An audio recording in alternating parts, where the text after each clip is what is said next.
Hello class, welcome to Allahabad PCS. और आज हम लोग पढ़ने जा रहे हैं निपा वायरस के बारे में।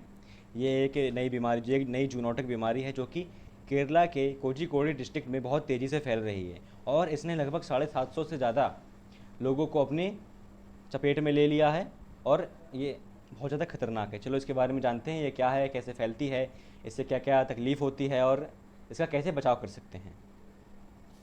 तो सबसे पहले हमारा टॉपिक है व्हाट इज़ निपा वायरस। ठीक है, तो जैसे कि मैंने बताया आपको कि ये एक जूनोसिस डिसीज़ है और WHO ने भी इसको एक जूनोसिस डिसीज़ मान लिया क्योंकि जो हाँ, और ये दोनों मतलब इंसानों में भी और जानवरों दोनों में फैलती है और एक RNA प्रकार का वायरस है। ठीक है, और इसकी मोर्टेलिटी रेट है 70%। इसमें ये और इसका सबसे इम्पोर्टेंट फैक्ट कि इसका जो जीनस है वो है हैनिपा वायरस। ये आप लोग को बहुत ही याद रखने की ज़रूरत है क्योंकि ये एग्ज़ाम में पूछ सकता है कि निपा वायरस का जीनस क्या है, तो हम लोग याद रखेंगे हैनिपा वायरस। ठीक है, इसको नोट डाउन कर लो अपनी कॉपीज़ में।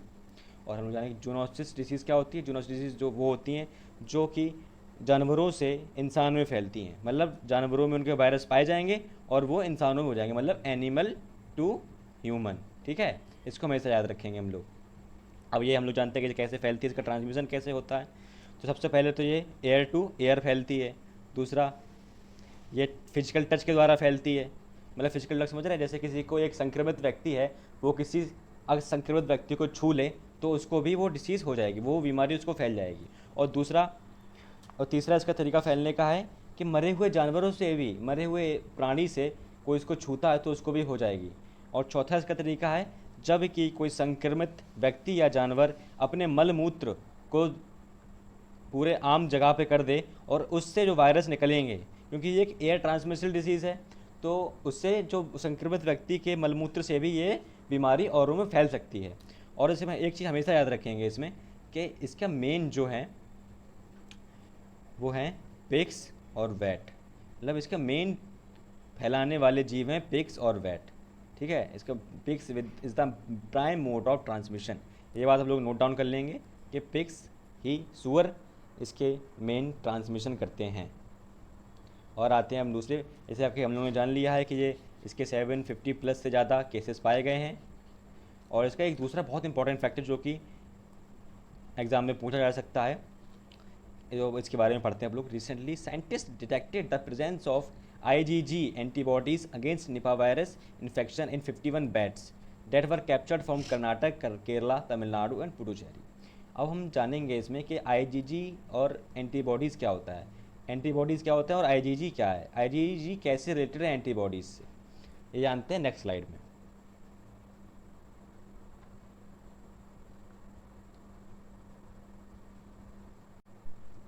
तो हम लोग आज अब जानेंगे कि वो एंटीबॉडीज़ क्या होती हैं। जैसा कि हम लोग समझते हैं एंटीबॉडी एक हमारा डिफेंस मैकेनिज्म का पार्ट है।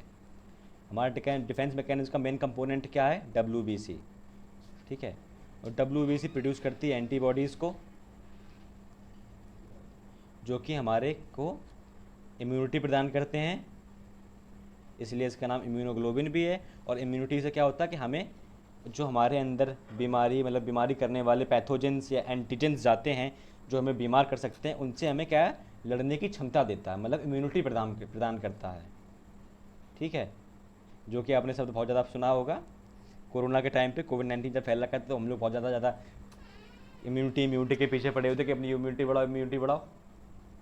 वही तो अब एंटीजेंस और पैथोजन हम लोग जान गए। तो एक इंपॉर्टेंट पॉइंट, एंटीबॉडी क्या करता है, antibody recognise and attack on to antigens in order to remove them from the body. मतलब इनके ऊपर एंटीबॉडीज़ पैथोजेंस के ऊपर अटैक करेगा, उनको पहचानेगा, अटैक करेगा और उनको अपनी बॉडी से बाहर निकालेगा या उनको वहीं मार देगा। इससे हमारी बॉडी एक हेल्दी बॉडी बनी रहे और हम लोग बीमार ना पड़े। अब हम जानते हैं कि कितने प्रकार की एंटीबॉडीज़ हमारे शरीर में पाई जाती हैं, क्योंकि जैसा कि हम इससे क्वेश्चन बन सकते हैं कि कौन सी प्रकार की एंटीबॉडीज़ हमारी बॉडी में हैं। तो हम लोग बहुत एकदम ब्रीफ डिस्कशन करते हैं इसके बारे में। सबसे पहले आता है IgG।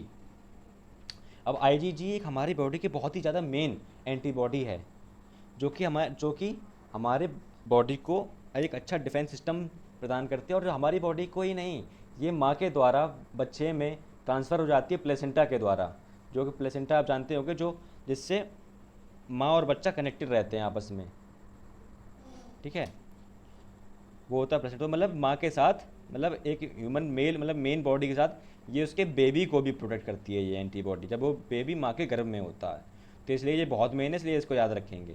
और इसका मेन ये कैसे काम करती है, ये क्या करेगा, ये बैक्टीरिया से जाके कनेक्ट हो जाएगा, मतलब उससे जुड़ जाएगा आईजीजी, और इससे क्या होगा, बैक्टीरिया मर जाएगा, उसकी डेथ हो जाएगी, इसको खा जाते हैं, ठीक है। अब पढ़ेंगे आईजीएम। आईजीएम क्या होता है, आईजीएम एक वाई शेप्ड स्ट्रक्चर एंटीबॉडी है जो कि हमारी बॉडी को, मतलब ब्लड में हमारे होते हैं और बॉडी को प्रोटेक्ट करती है।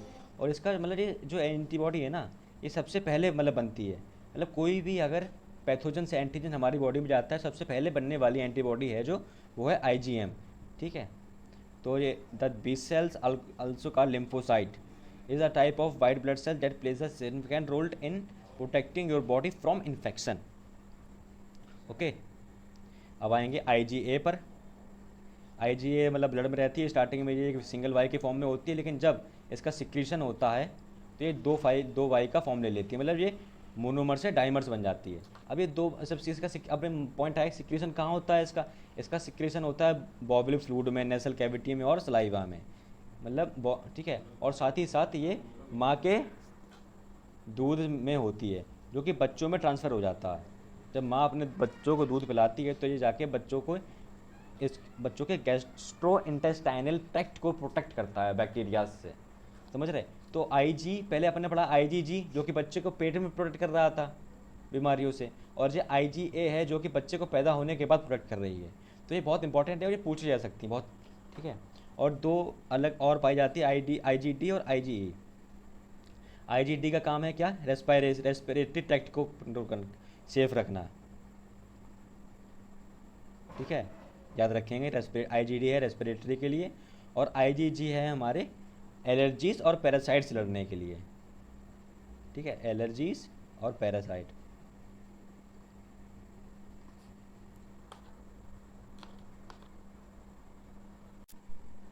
तो इसका आप लोग जानेंगे अब ट्रांसमिशन क्या होता है और ये डिसीज़ मतलब कैसे फैलती है। तो that disease spread through the fruit bats, सबसे पहले फ्रूट बैट्स और फ्लाइंग फॉक्सेस के द्वारा फैली है, ठीक है, जिनका जीनस है ट्रोपस, हुआ natural reservoir of Nipah and Hendra virus, ठीक है। अब मतलब अब लोग याद रखेंगे, बहुत इंपॉर्टेंट है, बहुत ज़्यादा इंपॉर्टेंट है कि ये फ्रूट बैट्स और फ्लाइंग, जिसका नाम दूसरा नाम है फ्लाइंग फॉक्स, वो कि नेचुरल रिजर्वायर है किसके, निपा के और हेंड्रा के, ठीक। अब हम लोग जानेंगे मतलब इसमें एक टर्म आया है नया, हेंड्रा वायरस। अब हेंड्रा वायरस क्या होता है, हेंड्रा वायरस भी निपा की तरह एक जूनोटिक डिसीज़ है जो कि एनिमल्स से ह्यूमंस के में फैलती है, लेकिन जैसे कि निपा का मेन ट्रांसमिशन किससे होता है, पिग्स का, लेकिन हेंड्रा मेन इम्पैक्ट किसको करती है, हॉर्सेस को, ठीक है। याद रखेंगे भाई, इसको मार्क कर लेंगे एकदम, दीवारों पे लिख दो इसको कि हेंड्रा हॉर्सेस को करता है, क्योंकि हम लोग जैसे जान रहे हैं ना, निपा एक बहुत न्यूज़ में है लेकिन हेंड्रा उतना न्यूज़ में नहीं है, लेकिन हेंड्रा वो पूछ सकता है, बहुत इंपॉर्टेंट पूछ सकता है, इसलिए याद रखेंगे। हेंड्रा को याद रखेंगे किससे, एच से, एच फॉर हेंड्रा और एच फॉर हॉर्सेस, ठीक है। और एन पी मतलब एन से निपा और पी से pig.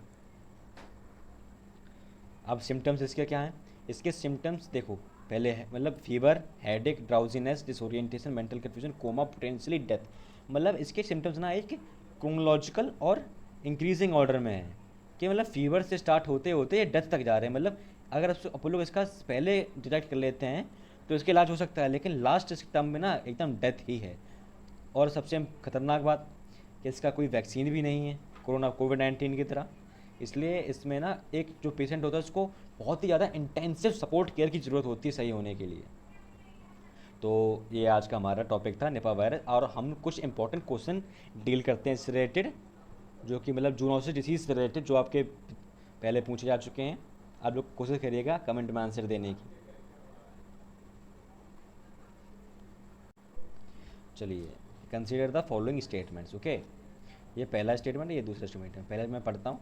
In tropical regions Zika virus disease is transmitted by the same mosquito that transmits dengue. इसका मतलब है क्या, जो मतलब जीका वायरस जिससे ट्रांसफ़र होता है, क्या उससे ही डेंगू ट्रांसफ़र होता है, सेम, क्या इनके मॉस्किटो सेम है। और ये क्या, ये सेक्सुअल ट्रांसमिशन डिसीज़ है, मतलब जीका वायरस सेक्सुअल ट्रांसमिशन हो सकता है जीका वायरस का।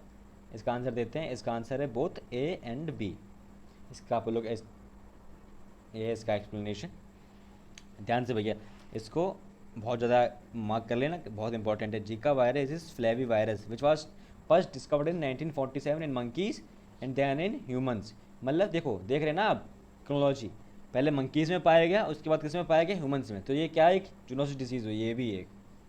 Both Zika and dengue have similarities in terms of symptoms of fever, skin rashes, conjunctivitis, muscles and joint pains and headaches। ठीक है, इसके सेम सिम्टम्स है, साथ ही साथ इसका मोड ऑफ ट्रांसमिशन भी एकदम से, मतलब ये भी सेम मच्छर के द्वारा ही फैलाए जाते हैं।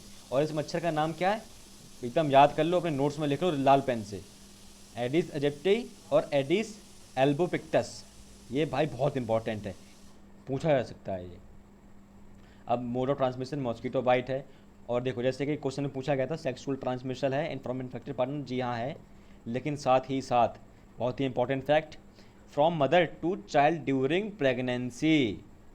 ठीक है, इसको याद रखना कि ये पूछा जा सकता है, क्योंकि एक बार क्वेश्चन में ये पूछा जा चुका है, लेकिन अब की बार क्या पूछा जाएगा, ये पूछा जाएगा। अब हमारा दूसरा क्वेश्चन, एक नया वायरस बहुत चर्चा में था H1N1 जिसका नाम है। अब आपको बताना है कि H1N1 किस बीमारी से रिलेटेड है, और इसका सही आंसर है स्वाइन फ्लू। हाँ, तो H1N1 virus related to swine flu. The WHO declared the flu caused by H1N1 to be a global pandemic. मतलब इसको भी कोविड-19 की तरह ग्लोबल पेंडेमिक का दर्जा दिया गया, मतलब ये ग्लोबल पेंडेमिक बन चुकी थी 2009 में। ये भी बहुत खतरनाक बीमारी थी हमारे लिए। और इसके मेन सिम्टम्स क्या हैं, fever, cough, sore throat, chills, weakness and body aches. धन्यवाद, आज की क्लास यहाँ खत्म होती है। और प्लीज़ चैनल को सब्सक्राइब करें। अगर आपको वीडियो अच्छी लगी हो तो लाइक करें, सब्सक्राइब करें और शेयर करें।